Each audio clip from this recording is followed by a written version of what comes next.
too. Died in the sunset, don't be like him. Man, that's where the story ends, but it also begins. He's building pyramids, it's getting serious until he drove himself delirious. Like, are you hearing this? This ain't an out-of-body conversation about conspiracies. Even though it may appear as this, he sighed, grew a tear in his eye, because the sun was too bright for his spirit in the night. There's a python in the pyramids, look. This is for the kids feeling lost. Sleep on the street, eating the moss. This morning, yesterday, I got invited to a run club with puppies through my friend who I met through Instagram. So I followed this guy whose content is based on staying in very fancy Bali villas. And I followed him. He followed me back. I hinted that he should have like a low ticket product. We started talking, whatever. And then I knew he was in Bali. So when I went to Bali, I messaged him and he said, I'm not in Bali anymore, but there's this girl who's in Bali, so you should meet her. We met up, super cool girl. She's like 35, retired because she had a bunch of nightclubs in Marbella at one point in her life. And she's retired now, sold them all, lives in Bali for like more than 2 years now. Loves dogs, helps out in a shelter, and just lives her best life. So she invites me to this run club. I'm like, cool, exciting. I've never been to a run club, but this is literally on my vision board. Like, I love this shit so much. Please, I wanted to have a run club at some point. When I was in Krakow, I've been dreaming about this for years, like to have people around me who are like cool like that I'd want to run with. Here, you don't have to look for them. You just go outside. They're everywhere. And basically the premise was there is a Element gym opening next to this like really, really cool beach. And their marketing free value maxing tactic is to gather people together with the intention to help out this shelter and help feed the dogs here in Uluwatu who are without a family. Get people to connect in real life in this third space that's super whimsical. Just get to know them, to have like a few first customers, a few memberships going. And I'm sold, like I'm genuinely sold. I'm gonna change my gym to this as soon as my membership in my gym runs out. So as you can see, I'm starting to ground here a little bit, making this my home base or whatnot. This is super sweet. Coconut. Metal straw. Life is good. And then I went and viewed a villa with my friends because we're potentially going to live together for the next month, which is also very cool. Literally Outer Banks. I don't know what is going on, but I like it. The run club situation inspired me to have new visions and new thoughts, and I just wanted to share them and express them as they came through, because today I unlocked something. I realized that every single time you could say pass a certain level of an experience or an emotion that I was struggling with, I get presented with people who've experienced the same thing or are actively going through it, so that I can witness it from a different perspective. Because I already voiced to the universe that I've overcome it. So it shows up in a different context where the person is actively going through it, and the way I react to it, whether or not it inspires the same feeling in me and how I help them accommodate that feeling in them, shows me how close I am to closing that loop. That the girl who invited me to the run club was like 5 minutes late because she slept in. She didn't want to go initially. Like 6:20. I'm ready to go on my bike, and she texts me, do you actually want to go? I slept in a little bit. And I hate when people do that, but I'm understanding. I never throw a fit. I'm really understanding and adaptable. I'm like, of course I'm going. Like, I'm on my way. So she took a bike. She's there. She was late, like 15 minutes. And then I'm already integrating with people. The first couple minutes, I'm going to be honest, this video is called Something Around Social Anxiety. I had a little bit of like, I guess in the back of my mind, it wasn't even an active thought or a fear or an anxiety. Actually, it was a thought of like, I don't know people there and I don't want to be alone there. Okay, hopefully this transition didn't throw you off too much, but this is the next day because my SD card was full in and I just went to watch sunset with my friends, and now here is next day. So I was talking about social anxiety. This video is in general, like every single video that I ever posted, it's essentially a collection of my thoughts and reflections and connected dots and different patterns that I noticed in real time. It inspired a little bit of consciousness around the being alone there, and I will need to initiate something on my own without anyone to lean back on. I never expect to lean back on people, because usually and when I'm in a social gathering, I feel like because I spent so much time alone in my life, it seems like no matter what happens, I got myself. Like no matter what happens, if that person ends up being lame, I'm gonna carry the conversation. We're good. Like I'm gonna figure that out. Or like if the friend group ends up being not cool, I'm just gonna leave. Like I feel in control in every social gathering, but still there is this weight of this is new and I'm alone there, you know? So I wouldn't necessarily call it social anxiety. I wouldn't say I have social anxiety, but the point I'm trying to make here, the self-consciousness is something that we all share. And all the things that we are very anxious about, everything that makes us self-aware, which isn't a good thing all the time. It's a very, you know how objects change, or I guess they become something the second you perceive them. I feel like having too much self-awareness is a distracting thing that ends up limiting you from experience and just cages you in your mind. So whenever I see that in people, that's why I'm telling this story, whenever I see that in people, like that situation that I'm describing, I find myself in a position where I'm being tested to see how much of that I've overcome myself and how much space can I hold for them and how smoothly can I guide them through it. I begin to feel motherly about people that I see that have experienced something that I know, that I notice, that I get it, you know? I feel like I want to protect them almost, like, or at least show them that there is a way. Which is an interesting thing. Like, it's not a savior complex necessarily. That's more so like me trying to hold up a mirror to everyone and be like, yo, I see that too. I'm just as scared as you know? And so what happened with that girl, which I'm not trying to paint her in a weird way. I'm just not going to share her name, you know, obviously. But just an interesting human situation.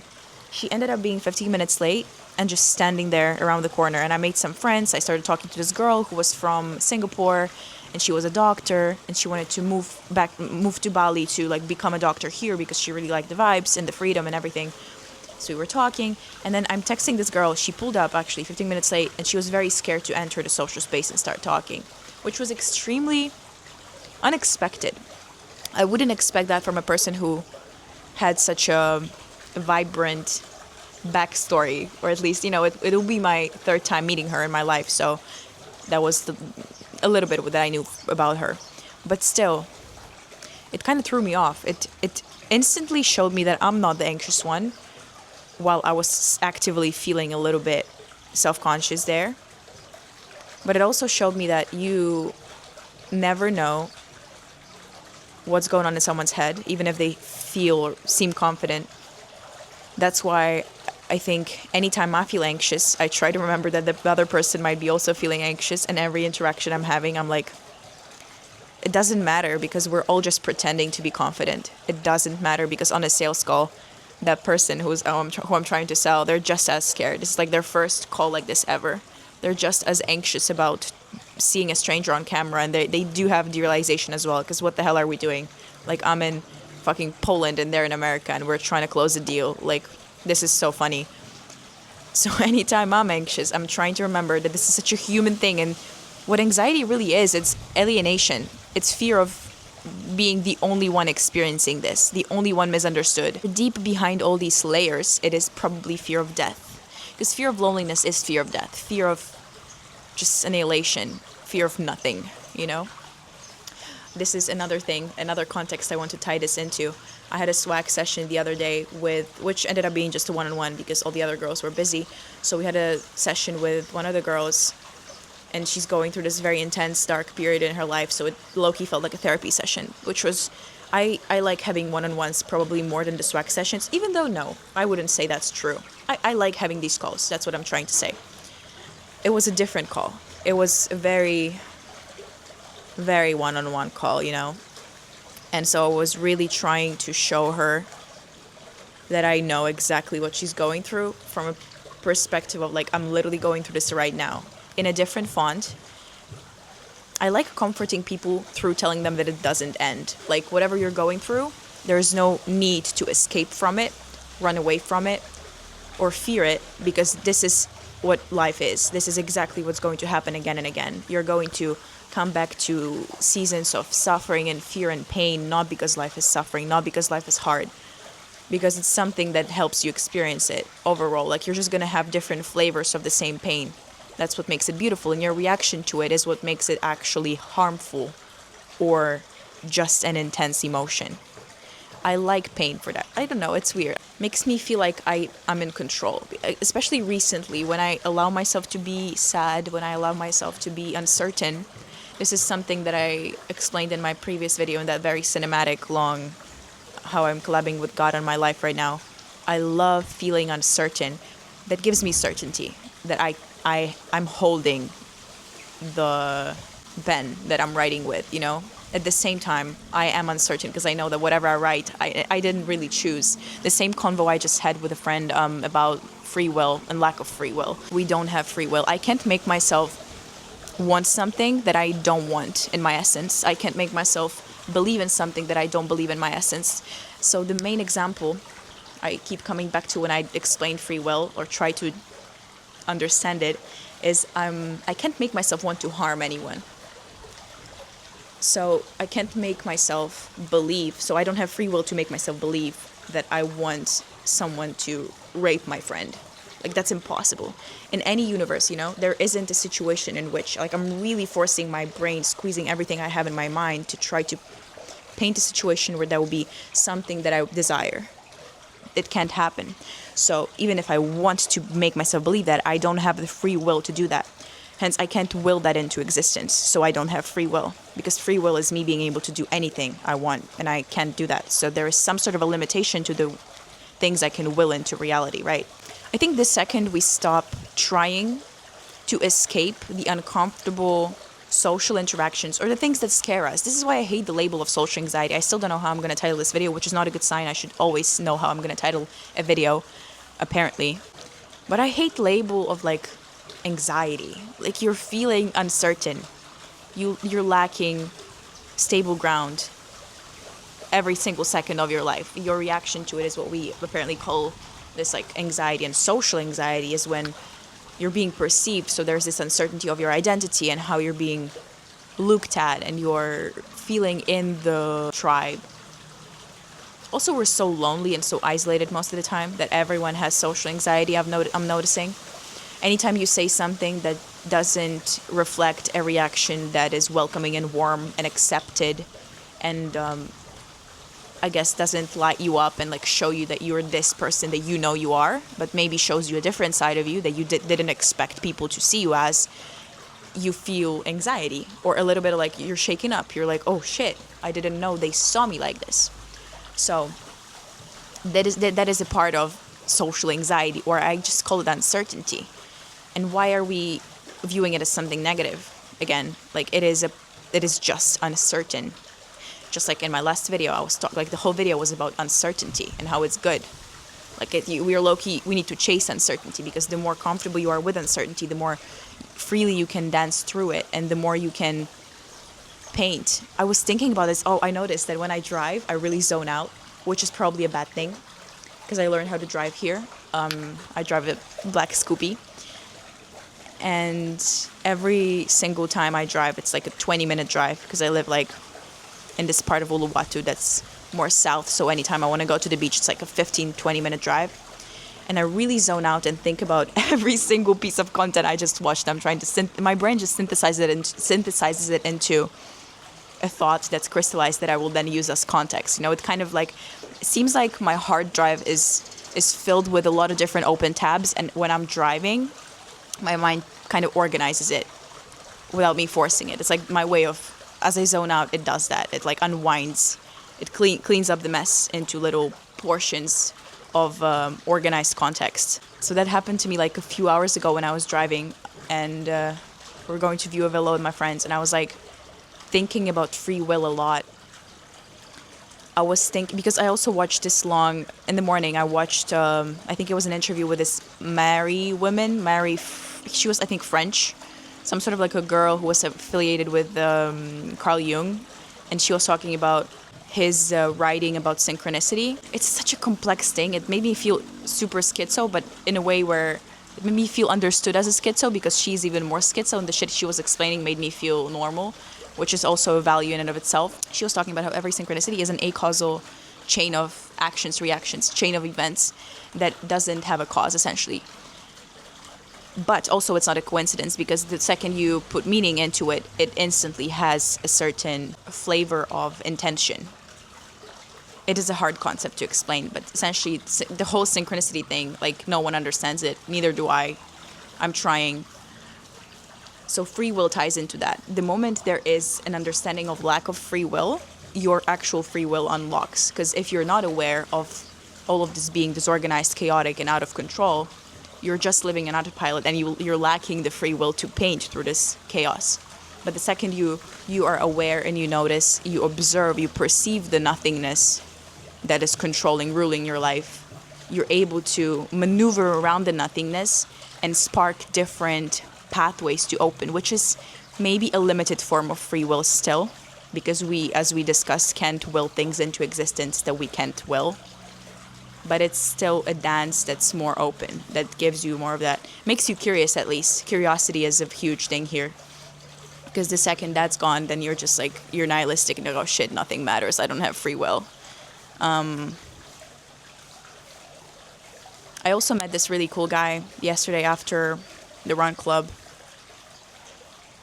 I went to grab breakfast, and I sat down and left my bag, and I went to wash my hands, and I came back and he was sitting next to my bag, so it basically sat next to each other. He was around 50 years old, a very cool yogi. He used to teach ballet with this huge Russian ballet dancer in LA.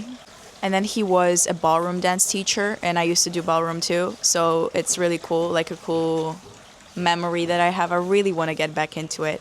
Bro, I love that shit.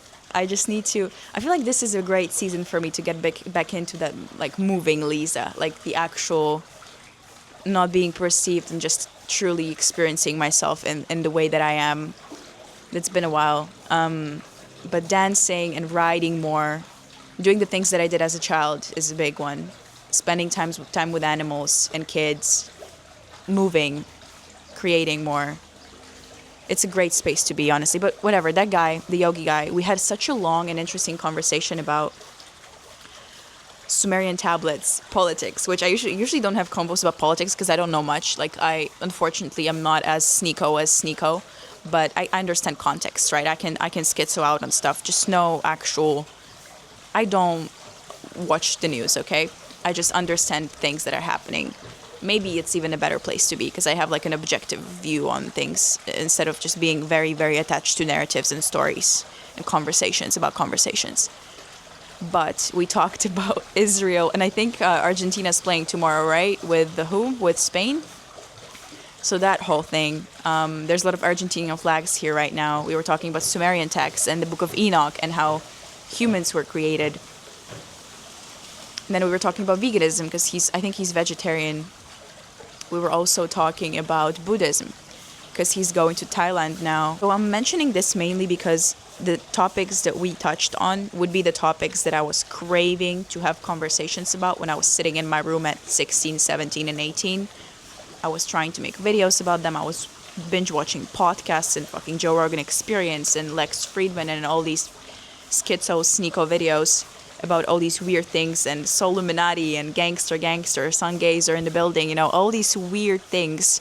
And then you meet a 50-year-old guy who's just casually talking about this with you at 11 a.m. in a cafe eating tofu omelet.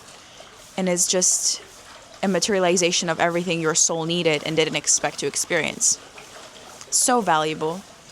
But also made me realize that, because any human interaction right now, like, might sound weird, I experience it so fully and I digest it for a long time after. I analyze it because I was so deprived for such a long time. I'm reading my life right now. I live through the movie, then I come back home, isolate, and I watch it back and I'm like, good plot.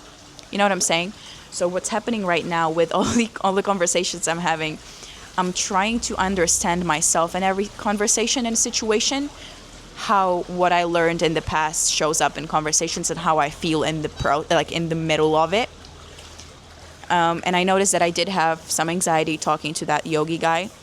because these conversations are usually the conversations that they're coming from a space of, just like my videos. I don't know, but I want to know, and this is my theory. So this is an IRL conversation we had, and I love these convos because they're usually very sincere, and the weirder the topics get, the more shaky the territory is in terms of logic and proper fact-checked analysis, you know. But still, I felt a little bit of that heaviness in my heart in terms of like, oh shit, is this actually okay to talk about here? And then he was saying similar things that I was saying, and I felt like, yo, this guy's fucking 50 years old. Like, what's actually going on right now? Why am I talking? Same thing I had in Costa Rica with shaman grandmas. I was talking to literal shaman women who were talking to trees and like doing some alchemical stuff with horses and talking to animals. And we were talking about non-duality with them and energy and synchronicity in a very non-TikTok way, in a very true, basic language, very simple words way to like actually feel it. Like the conversation was sincere. Same shit with this guy, and I was so confused. Like my body almost like wants to lean into it and relax into this, like, I guess, absence of anxiety, but still the self-consciousness, the awareness of uncertainty of this conversation creates a little bit of shakiness in my voice. And you know how you're trying to focus on the words you're gonna say, and you like they start being muffled. That thing happens. So I'm recording this video maybe to just tell you that everyone goes through the same thing in a similar font. Even this guy was mentioning to me that he just had like a injury because he's old. He's a ballet teacher and a ballroom dancer and a yogi and an energy healer now. So a lot of movement, and he cracked his, I think, hip. He had a hip replacement, a literal metal hip in his body.